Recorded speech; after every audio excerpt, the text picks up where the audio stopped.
Leading us straight into our studio discussion on searching for the meaning of life. We're joined by our studio guest, Stephen Henson, an author and lecturer, and Abdullah Didat, a scholar of Islam. Gentlemen, welcome to Spirit Sundae. Thank you for calling us. Now, we've just been moved by the story of someone who lived until her last day and her last hours on purpose. Surely Claire must have gone through some search for the meaning and purpose of life. What are the perspectives that you have? Let's start with you, Mr. Didat. As far as Islam is concerned, to quote the Quran, God says that we have created death and life so that we may judge as to which one of you is the purest in his or her actions. But remember, we created death and life. Right. We believe that after death, we live on. And as a matter of fact, you will find our charitable foundations. We call them sadaqatun jariyah. After a person dies, his deeds live on. And we believe in a hereafter, and we believe in accumulation of good deeds. Those deeds are accumulated till the end of time when they stand before God. Is it like the same concept of karma? Accumulation of good deeds? Yes, accumulation of good deeds. Okay. But of course, we have different souls. You see, we do not come back. You see. God has enough souls to send back, you see. Okay. Stephen, in your book, The Unity of Being, you mentioned that you were brought face to face with the truth. Yes. How did that happen? And how can I make it happen for myself? Okay. Well, it happened in a small cottage in Ireland, completely unexpectedly. And what I had to face was fear of death. And when I got beyond fear of death, what I found was love. The reason for all existence is love. The reason why we're here, even in the studio now, is love. Beyond death is love. If we live our lives in love, when we get beyond death, we'll find we've come home. And that's my position. Then how can I, as an individual, find the truth? What path do I need to walk? What's the process? We need to start by looking at this world we live in. Yeah. This magnificent universe, which is 13 billion years old, is beautifully ordered. There must be a controlling intelligence that brought this into being. Take that and look at the human being, which is like a macrocosm of the giant universe. Love the human being. What's in the human being is the divine imprint. From there, love life. Learn to wonder at life. Einstein said those who stop wondering at life are as good as dead. So we must learn to wonder in life. And then we must know that each religion that's been handed down to mankind is in fact a gateway from the divine. Sure. It is medicine to cure an illness which we believe we're separate from our source. Take that medicine in whichever way he gives it to you. Know that all the different religions are his good pleasure at show to mankind. And from there, trust God and make your way forward. The Islamic perspective on our connection to the source, Abdullah. You see, we believe that for this life and this person, the human being, God created him, and he is the one that guides us, and hence we have the Quran. And if we follow what is between the covers of the Quran, we will never go astray. The man cannot dictate and pontificate about the next person. You know, all your philosophies and so on, we can expand on what God has given us, but we cannot originate anything.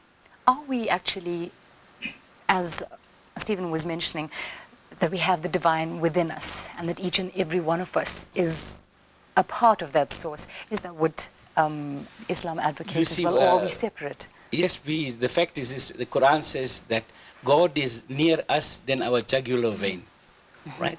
And then God tells us, and through the Prophet, that imbue in yourselves the divine attributes. So we are separate. So what happens is that sometimes when we allow these two to collude and collide, then, you know, in Islam there is a very, very serious sin called shirk. That means joining partners with God. So we keep the human himself, and he can have the divine qualities in him, but can never be divine. So that's somewhat a contradiction between, Stephen, what you're saying? Not really, because the word God in the English language means sole supreme being. Right. There is nothing other than God. Yeah. Philo of Alexandria, who is roughly a contemporary of Jesus, said, man is God, but he is not the God. Man is made in the image of God, but he is not the original. And if you claim to be the original, shirk has been committed. Shirk. Yes. So the potential of our lives, of living a fulfilled life, is to somehow connect with the origin. Yes. That is the root of identity. Yes. Now, what I would like to know is, in a world that is so multicultural, multiracial, multi-religious, multi-this and that, how are we supposed to achieve that that connection in a world where we in a world where we live according to our differences? Well, we get lots of stimuli come into our life. We're pulled this way and that way. For me, it happened this way. My mother died when I was 7, and I realized that life was impermanent. So I had to start finding what was behind all my thoughts and feelings, what really meant something to me. So I was obliged to start looking. And that search took me ultimately through something called therapy, the emotional search, where one day I found myself asking, am I all these feelings? Or is there more to me than these feelings? Who am I anyway? And it's the question, who am I? Where do I come from? That we must actually focus on. And I had to. I turned away from a successful career to go and spend a year in retreat, in meditation, in prayer, in study, where I studied all the world's religions, and I concluded they're all saying the same thing.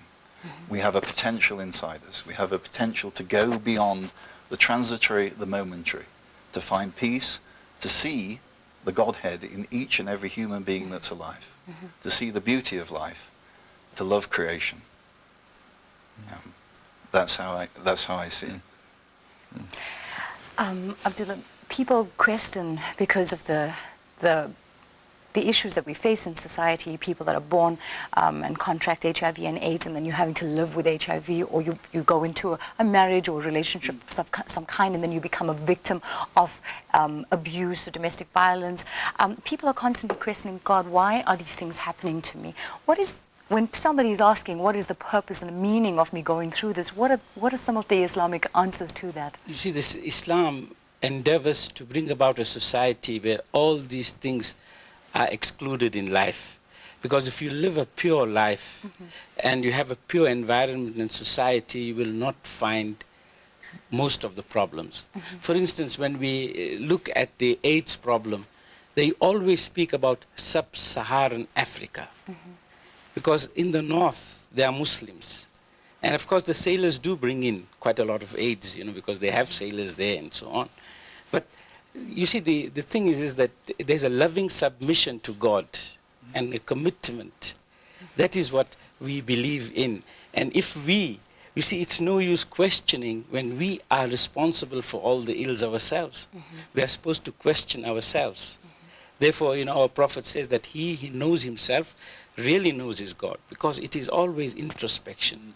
You are always supposed to be a person that looks inward first, and then you go outward. But what if God created man and animal and the environment as it is, then what is actually right and wrong in that sense? I mean, let's take something, for example, homophobia.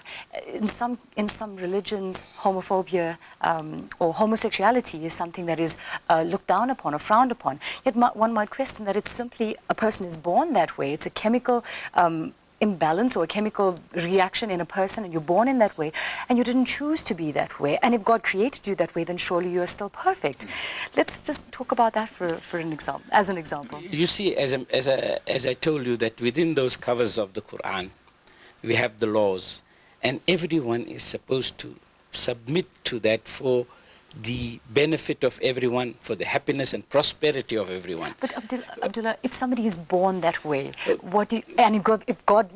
God created you that way, what do you do? You see, you can correct it through surgery or whatever it is. At the same time, submission to God.